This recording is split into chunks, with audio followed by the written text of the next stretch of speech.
Alright guys, real quick this morning, work at the shop has stopped just for this morning. We'll be back this afternoon though to work on the shop some more, and we'll go over the status of it and what's going to be going on and the changes I'm going to be doing. Before we get going, a real quick story. I got to run across town here to the next county over. It's about 15 miles here over the mountain. And I got a buddy over there. He's an insurance salesman. He's in his upper 70s, and he's also, more importantly, a picker.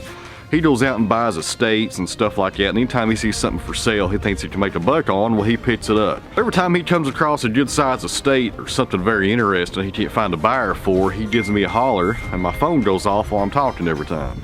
Call him back later. So anyways, over time, where was I?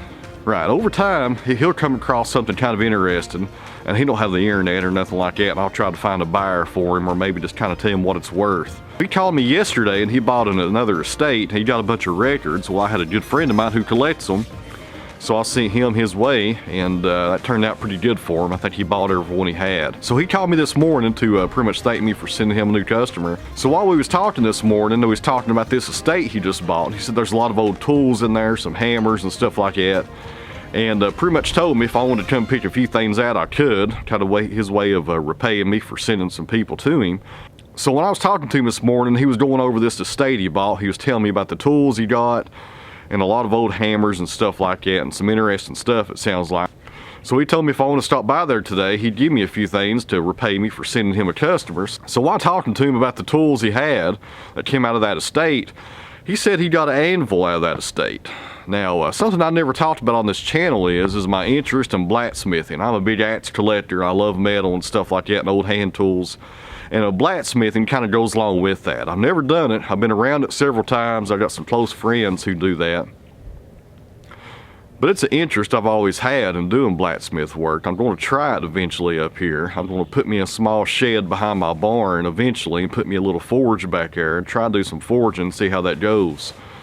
Pretty small scale. I don't have time to spend a lot of time doing it, but it's an interest I have, and I've always been out looking for an anvil, trying to come across one at a decent price, because these antique anvils, the prices on them were just ridiculous. But over here in Northeast Tennessee, you know, they're $5 and $6 a pound for these antique anvils, and none of them are user ready. You know, they're all beat up. Now, I don't know the condition of this one either, but I'm hoping it's going to be pretty good. Now it's probably going to be the best time to go ahead and get an anvil. For one, cause it's free, and number two is if I don't get down there today and grab it, he's got people that comes through his place constantly buying things. So within a week, that anvil, if it's any count, it'll be gone. So let's ride over the mountain and go see Wayne and pick up an anvil.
Well, we're back here at the sawmill, and I'm trying to get this big thing unloaded. It is heavy.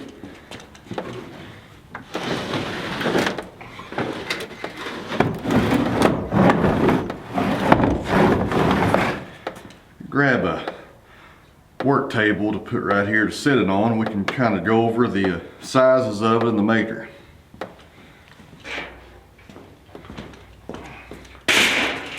One of my favorite channels on YouTube I like to watch is Liam Hoffman, a blacksmith. He's about an hour from here. I've actually got one of his axes. I don't think I've ever showed it on this channel before. I need to show you guys that axe I got from him. My wife got it for me about 2 years ago. But anyways, he's done some Anvil videos. I kind of thought about that when I was getting ready to unload this one. And those were a lot bigger than this Anvil is. And he actually used a strap and just kind of pulled it off the truck bed and let it fall on the ground. But I can see why he had to do that, because this one right here is probably a third of the size of the ones that he did on his videos. But they are quite heavy. It's the first time I've ever even handled an Anvil before. Very solid material. Now, these metal shelves here should be stable enough, or strong enough rather, to hold up this Anvil. I'll put some plywood on here. See how it goes. Hopefully it does not collapse.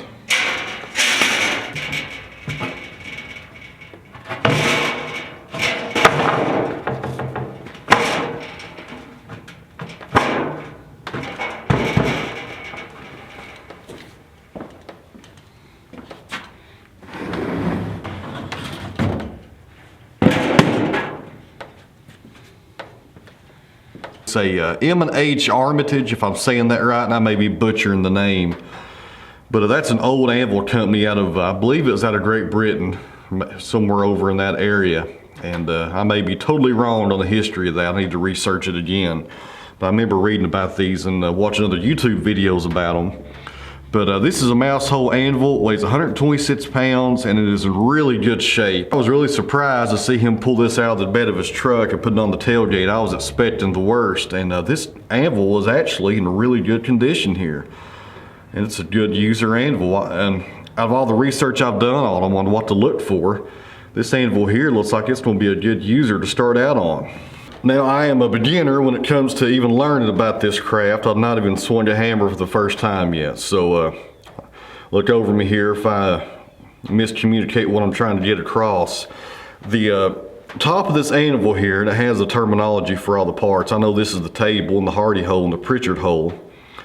But one of the things that you'll have trouble with on finding these older anvils is that they're not flat. This one isn't dead flat by no means, but it's flat enough to work on and get started on. There's a little bit of a hollow right here in the sweet spot, they call it, if I'm saying that right also. You blacksmiths out there may correct me and may butcher my commentary here, but I'm doing the best I can. And anyways, this area right here is one of the things I've seen in a lot of anvils at antique stores and at flea markets that are really in bad shape. They'll have just by wear and tear of use right here, they'll have a big hollow right here. And you need a good, decently flat surface to work off of. Now, like I said, this isn't decently like 100%, you know, machinist flat by no means, but you can feel the deviation right there just a little. So it's not bad at all. You know, it's good enough to work on and get started on, I think. So I'm really happy here. And on top of that, I didn't pay a dime for it, which makes it even better. So can't complain about that. Now, let me get back here in the truck and get out the other tools that he threw in with this thing.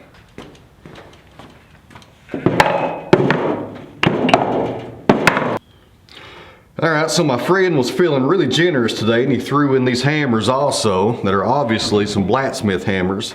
It's a nice hammer right here. It's a Craftsman.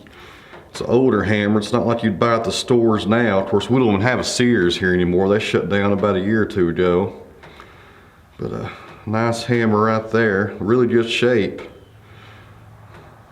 Handle looks like it's not bad either. This other hammer is a cross peen hammer, and it looks like it's in pretty good shape. The handle looks really good and tight. And there's no maker's mark on it though. Good hammer to get started with. And I believe these are punches. I could be wrong about that, but I believe that's a punch. And these are actually marked on the top here, or somewhere I saw a marking. Here it is. This is a 3/4 inch punch right here, 3/4. And the other punch, got a loose handle right there. Have to put a handle on that one. This is a Warren, so it's probably gonna be the same company that made the axes years ago, the Warren Axe Company, I would assume. Could be wrong about that also. But it's a, let me see, this is 5/8 right here, 5/8 punch on this one. So 4 good hammers, and for the most part, these two right here, these are basic hammers when you're starting into blacksmithing from what I've researched to get going with. So can't beat that. 3 tongs. Now, I have no idea on the terminology of these tongs, what you refer to them as, other than just blacksmith tongs, which is probably what all you call them. I don't know if you go by the shape of the ends of them or not, or the length. I'll find that out eventually, I'm sure. But these three are in pretty good shape. As you can see, there's the first one and the way it opens. There's the second one right here. And the third one. So, other than a forge, it looks like I'm ready to go here. And time, I need time. And it'll be first of the year probably before I got time to start doing this. But I'm acquiring the tools now for later. All right now guys, this is a pretty good haul for the day. I was expecting to get an anvil, but the tools was a nice added bonus. So I'm really thankful for these. And I'll take good care of them and put them to work here. Probably around first of the year, I'm gonna try to get me a forge sometime around between now and Christmas. And probably get a small propane forge to start out on just so I can get going and maybe build a coal forge later on if this interests me enough. But I'm looking forward to this, and I'll take you guys along with me here as I kind of jump in the water and see if I like this blacksmithing stuff or not. I'll be surprised if I don't. So anyways, this was a good find, real good find. Real happy with it. Extremely grateful for this stuff.